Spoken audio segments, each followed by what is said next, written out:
So you agree. So today I'm going to read another story from my book, Tales of Old Ireland. This is my proof copy, so forgive the band across it, but you can. It's available on Amazon if you want to get a hold of it. And we're going to jump forward in time from some of my other stories, and we are going to read about the Witch of Kilkenny.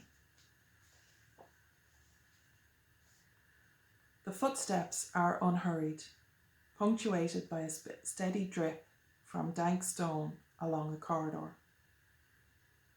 But they come for her. Her cell door thumps open.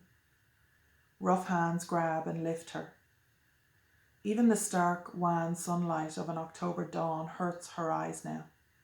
But the wind is glorious after stale, fetid air, so she turns her face towards it as they lead her across the rough cobblestones to the courthouse, hungering for the feel of the breeze nipping her nose and stirring through her matted hair.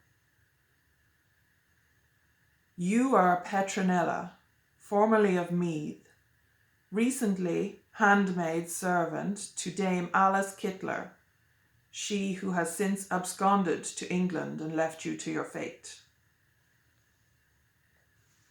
Her eyes take in the bloated, smug face of him, Richard de Ledrede, sitting up there gloating at her like the King of Kilkenny, if there was such a thing, and she spits on the stone floor between them.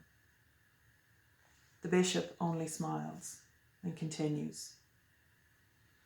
You are indeed Petronilla of Meath, and this court will hear your confession, taken nigh 3 days ago in your prison. Her nostrils flare at that, but she keeps her wish as best she can, knowing full well the court don't care that her confession was taken at the back of a bullwhip. They said she'd be flogged 6 times, but it was 6 times that, or 60.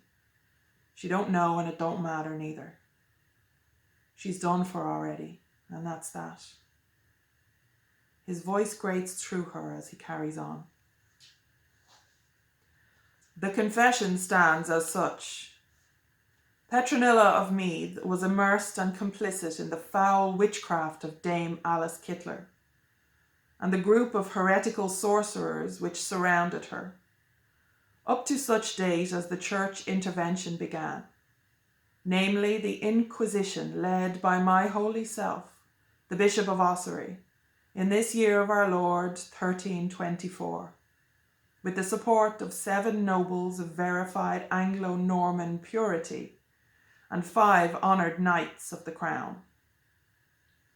Specific acts of heresy and witchcraft accorded to Petronilla of Meath are thus: denial of faith of the good and holy Roman Catholic Church, blood sacrifice to one Robin, son of Art, an incubus who appeared in various forms, such as a large black cat, a black dog of unnatural size, or a giant dark-skinned man in company with 2 others, even more monstrous in form.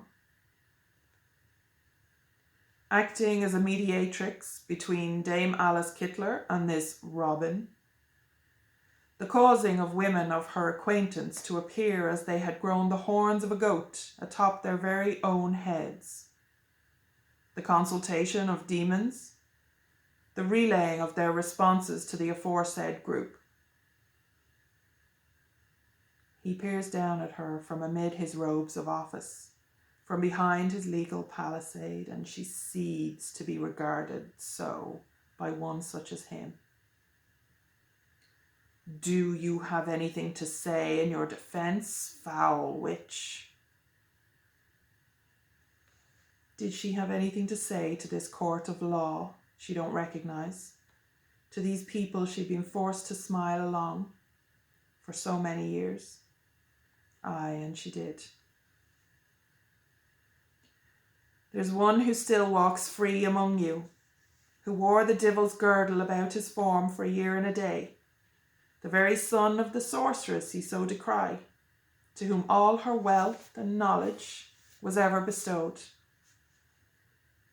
I name him William Outlaw, and state freely that his fate should match my own, for his deeds ever did. And I tell ye now, without even the whip to coax it, for I've been left alone to dangle in the wind for this.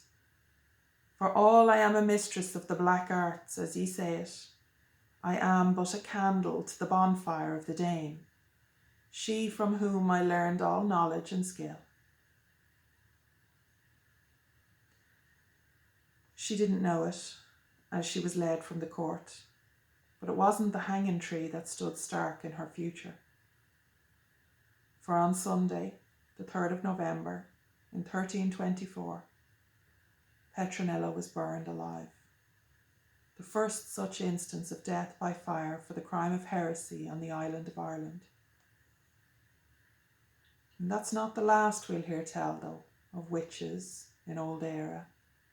But sure, they're all stories for another day. Now, if you like my stories, buy the book. And you can also subscribe to me on Patreon, and you'll get a new story written every month and delivered to you for just $3 per month. And when you sign up and pay your $3, you also get access to like a year, 2 years worth of content from before. So do that by all means and support the work that I do. And do like and subscribe to the channel, and you'll get links to everything down below as well. Okay? Slán.